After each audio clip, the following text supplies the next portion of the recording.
was in turmoil. Amidst the darkness, a ray of hope emerged. Matrix Rico, a cold-blooded intergalactic ultramarine with a bad attitude. An 8-bit classic to a 90s action phenomenon. Nuke Em Rico is up next. Only on Star Planet, The Forgotten Chapters.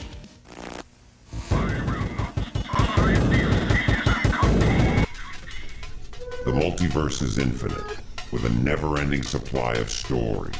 And these are the Forgotten Chapters. Greetings, true champions of the cause. Welcome to Star Planet, The Forgotten Chapters. I am your host, the Tenebrous, Arius Valo. In this episode of Forgotten Chapters, we will be continuing our voyage into the pixel punk universe of Nuke Em Rico, a legendary late 90s video game franchise from Universe 8870, released by Sega, the 13th of October 1991, on the beloved Sega Master System. Now in the alternate reality of Universe 8870, Sega has triumphed over Nintendo in the gaming wars, acquiring and assimilating its rival Nintendo into the grand Sega empire.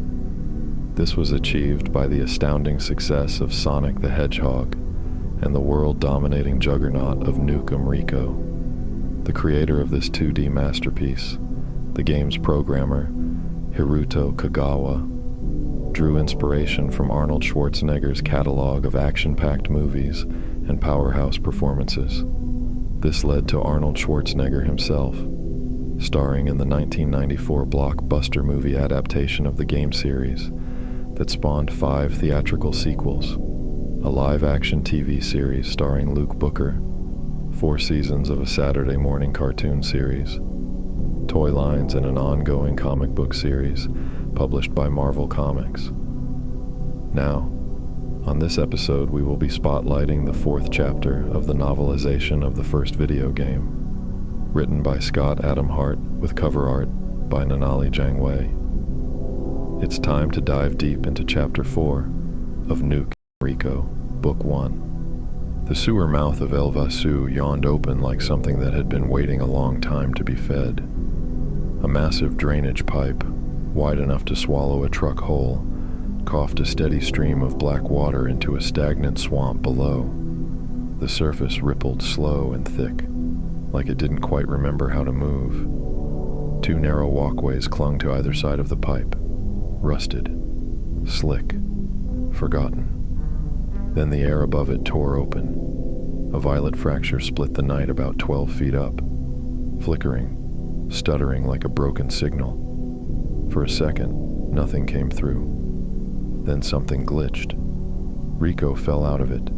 Not clean, not natural. His body stuttered in and out of existence as he dropped, like frames missing from reality itself.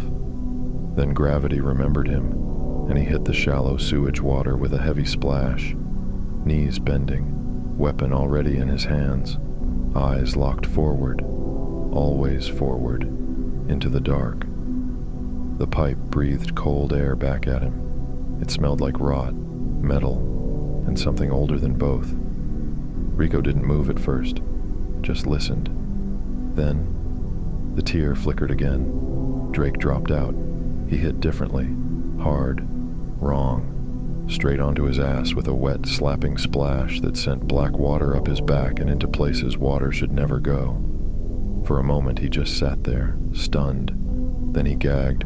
"Oh, shit. No, no, no." Drake spat, coughing, wiping his mouth with the back of his hand. Nah. Fuck that.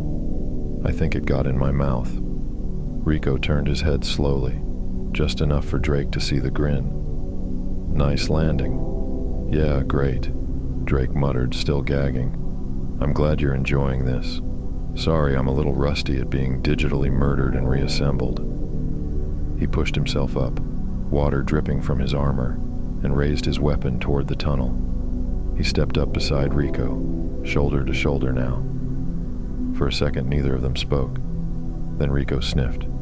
Once, twice. His face twisted slightly. Drake glanced at him, then smirked. Huh. Real funny. Shut up, asshole." Rico's grin widened. Guess my humor's not so weak after all.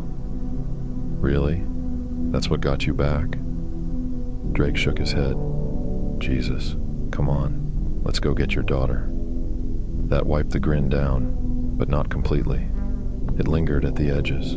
Something sharper now, something meaner. Rico keyed his calm. You hear us, Axon? Nothing. Just the slow churn of sewer water and the distant clang of something metal shifting deep inside the pipe. Rico frowned. Axon? Drake's voice dropped. Oh, if that little shit bailed on us, I swear to God. I'm here.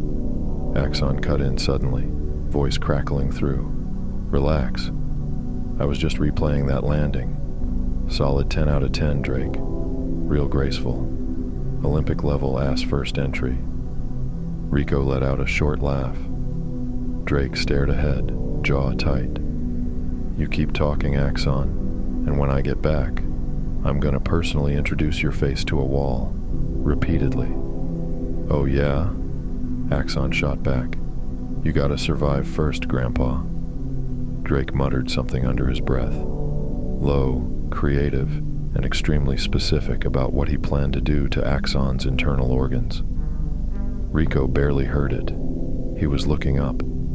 A small camera, half buried in grime, sat above the pipe entrance, its lens staring down like a dead eye.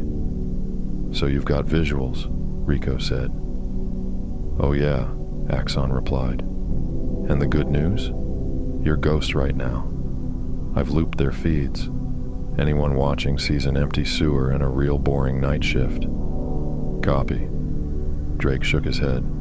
Smart-ass little shit. Rico's grip tightened on his weapon. The darkness ahead seemed to shift, just slightly, like it knew they were coming. It's time, Rico said quietly. Drake exhaled once. Yeah.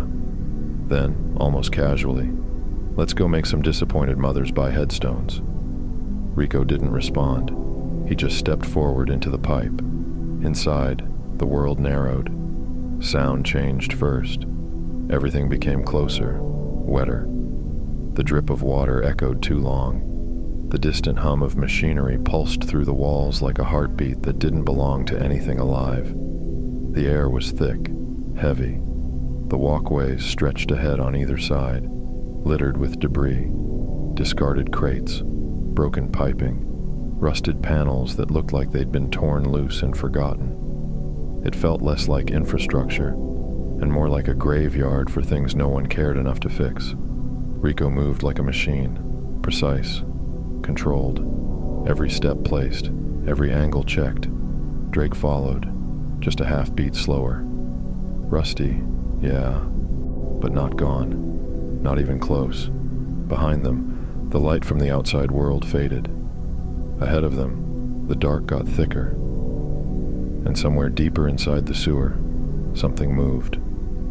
Not loud, not fast, but deliberate, like it already knew exactly where they were going. Heads up, Axon's voice snapped through the comm, suddenly sharper. You've got incoming. The word incoming seemed to hang in the air for half a second too long. Then Drake saw them. 3 red lights, low and steady in the dark ahead, floating, drifting closer like eyes that had learned patience. His jaw tightened. First patrol. Rico narrowed his gaze, squinting into the black. The lights grew brighter, resolving into shape. 3 hovering spheres, smooth and wrong, each with a single burning red eye at its center. You gonna whip out that candy gun anytime soon, Rico? Drake muttered. Rico didn't look at him. Yeah, he said calmly. I think I might just... The darkness erupted. Laser fire tore through the tunnel in a screaming burst of red light, slashing the air, boiling the filthy water at their feet. Contact! Drake barked. They moved at the same time. No hesitation, no thought. Years of training snapping into place like a reflex. Rico dove left, Drake right, both crashing behind piles of rusted debris and broken piping half submerged in sludge. The drones hovered forward, silent except for the faint mechanical hum beneath the chaos. Their red eyes pulsed, tracking, calculating. Then another volley. The beams ripped into their cover. Metal shrieked. Chunks blasted away, dirty water spraying in hot, stinking bursts. Drake flinched as a shot punched through the scrap inches from his face. "You gonna do something, Rico?" he shouted. "Or are we just gonna die here like a couple of idiots in a sewer?" "Give me cover," Rico snapped back. "Oh, is that all?" Drake muttered. "Why didn't you say so?" There was a break, a heartbeat between volleys. Drake took it. He leaned out, weapon up, and fired. His shots cracked through the tunnel, bright and violent. And just like that, all three red eyes snapped toward him. "Oh, great," Drake breathed. "I got their attention." The drones answered with fury. Laser fire poured toward his position, relentless, chewing through his cover in a storm of light and heat. Drake dropped back just as the metal in front of him disintegrated into molten pixels. "Little busy here, Rico," he shouted. Rico didn't answer. He was already moving. The candy gun came out of the void carrier in a shimmer of warped space, solidifying in his grip with a faint electrical hum. He leaned out just enough to line up the shot. The center drone drifted forward, steady, watching. Rico squeezed the trigger. Click. A sharp electric buzz, and the candy launched. It struck dead center. The middle drone froze. Its red eye flickered violently as arcs of electricity danced across its surface, crawling like veins of lightning. For a second, it looked like it was screaming, if machines could scream. Then, silence. The other two drones stopped firing. All three turned, perfectly in sync, rotating away from Rico and Drake, back toward the darkness they'd come from. Axon's voice cut in, tight with focus. "I've got control. 2 minutes. Remember that. Make it count. Move." The drones surged forward, no longer hunters but weapons. Rico rose from cover immediately. Drake followed a half-second later, shaking water off his arm. "Nice shot," Drake said, falling in beside him. "Took you long enough. I was starting to draft my will back there." Rico smirked. "Hard to save your ass when you keep putting it in front of lasers." "Hey," Drake shot back. "That's a tactical distraction. You're welcome." "Right. Next time I'll let them keep you." Yeah, Drake muttered. "You'd miss me." Rico didn't answer, but the corner of his mouth twitched. "Next patrol up ahead," Axon warned. And there they were, 3 more red lights blooming in the dark. Rico's eyes flicked upward. "We'll move faster on the walkways." Agreed. They jumped. The armor assisted, servo motors whining softly as they launched upward, boots slamming onto opposite walkways with practiced precision. The second patrol reacted instantly. Their eyes flared, and the tunnel exploded again. Laser fire raked the walkways, forcing Rico and Drake into cover as beams carved glowing scars into the metal around them. But behind that storm, Axon's drones arrived. They hit the second patrol from behind, beams cutting clean and brutal. The enemy drones jerked under the assault, their shields flaring, then cracking. The one on the right went first, its eye shattering in a burst of sparks, before it dropped, smoking, into the water below. The center drone lasted a second longer, then detonated. The explosion thundered through the tunnel, a shockwave rattling pipes and sending ripples through the filth below. The last drone died with it, its systems collapsing, its body dropping lifeless into the black water. Silence followed. Not total, just enough to hear the drip again. Rico stood. Drake did the same. They didn't wait.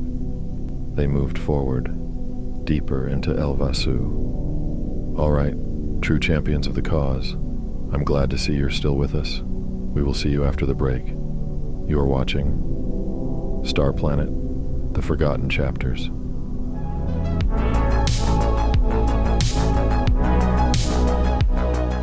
This Saturday morning, the future's toughest hero is back. Nuke Em Rico! To defend freedom and the American way from those in the galaxy who seek to destroy it. This Saturday, the greatest Ultramarine to ever live returns. Nuke Em Rico! Season premiere this Saturday at 9 a.m. Eastern, only on Star Planet. They say beauty's in the eye of the beholder, but beauty is more than a look. It's a force. Some shine in sunlight, others burn in the dark. Either way, you feel it. They're not just beautiful, they're dangerous. Sexy like the calm before the storm. Grace with a blade edge. You can't define it. You just watch and try to keep up. They don't chase attention. They command it. The looks, the moves, the mystery. It's a whole new kind of power. Beautiful, bold, untouchable. This is Star Planet's dark side.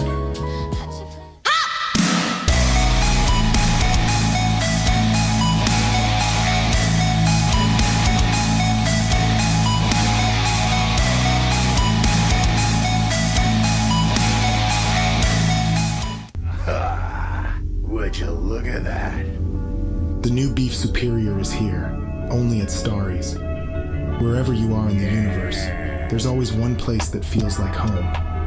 Starry's, eat in, eat out, but always eat the best. The signal is live across the sectors. From the Starborn Coliseum, sold out to the last seat, comes the hottest wrestling spectacle in the galaxy. You want it, brother? Come take it! I'm not leaving without a fight!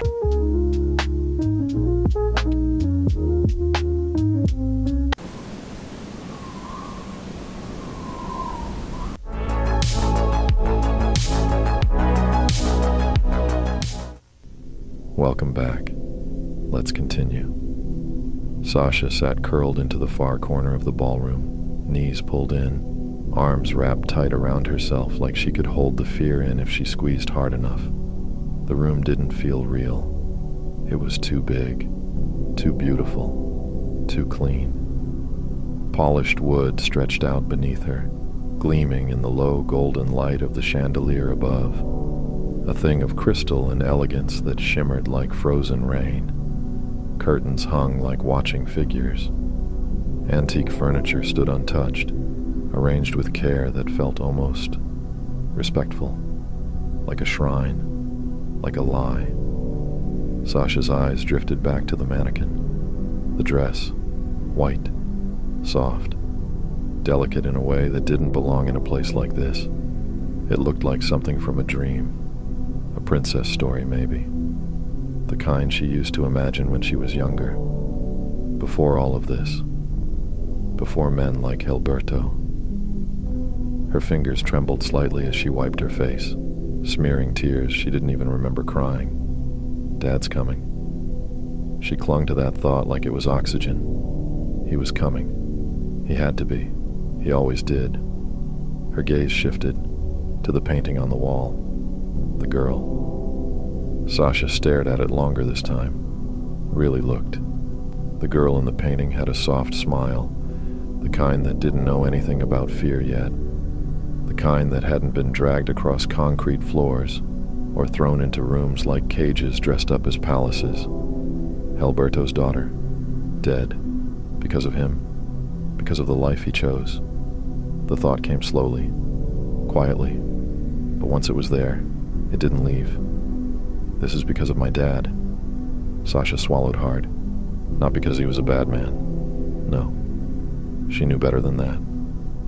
But because he lived in a world where men like Helberto existed and fought them. And that world had a cost. Helberto lost his daughter. And now, she looked down at her hands. Now she was here. Two sides of the same coin. Different men. Same ending. The thought made her chest ache in a way she didn't understand yet. Her eyes drifted back to the dress. It was beautiful. That didn't change. Carefully, like she was afraid it might disappear, Sasha pushed herself up onto shaky legs and walked toward it. Each step felt too loud in the quiet room. She reached out. Her fingers brushed the fabric. Soft, warmer than she expected. Real. She let her hand linger there, feeling it between her fingers, the delicate stitching, the care that had gone into making it. Then the thought came. Cold. Sharp. This belonged to a dead girl. Her hand flinched, but didn't pull away. In the back of her mind, like something whispered from behind a door, "Put it on." Her breathing hitched. "Put it on." Her grip tightened on the fabric. "Put it on." Her lips trembled. What happens if I don't? The question didn't need an answer. She already knew. With shaking hands, Sasha lifted the dress from the mannequin. Tears slipped down her cheeks as she turned away, her back to the room, to the painting, to the eyes that seemed to follow her. Slowly, reluctantly, she began to undress. Far from the ballroom, deep in the cold concrete veins of the compound, Helberto moved. Each step echoed, metal on stone, heavy, measured, unnatural. The dim hallway lights flickered as he passed beneath them, casting broken shadows across his cybernetic frame. His gait wasn't rushed, but there was something in it now. Something tighter, sharper. His men felt it.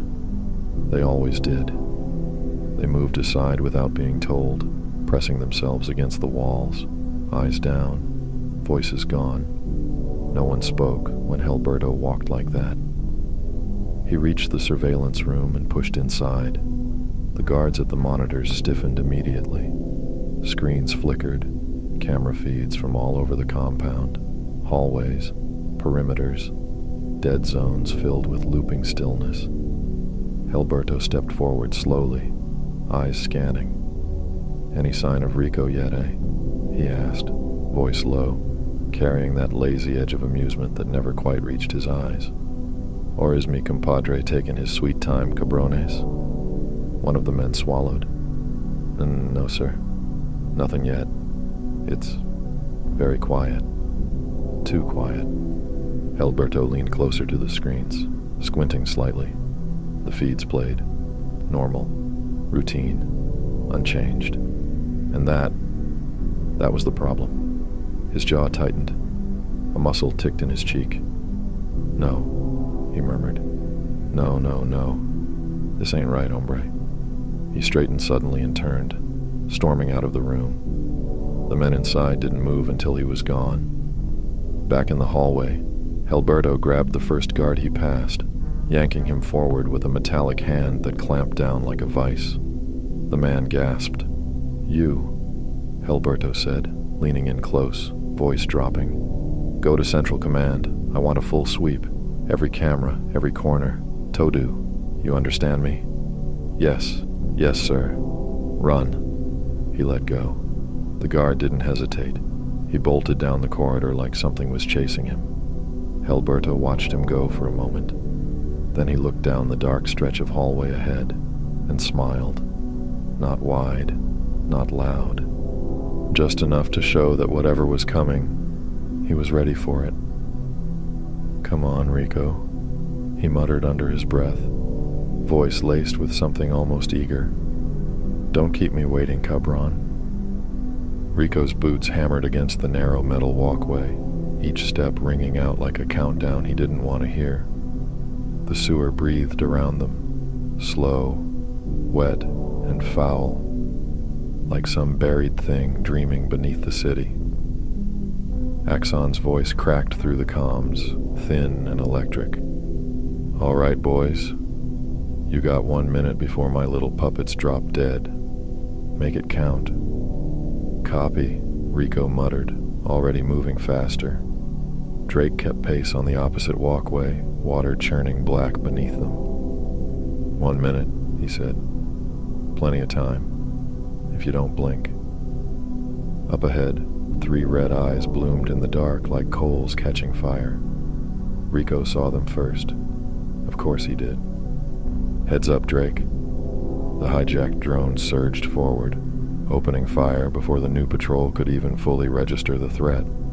The tunnel lit up in violent bursts, white-hot laser fire slashing through damp air, turning mist into steam. The enemy drones answered immediately.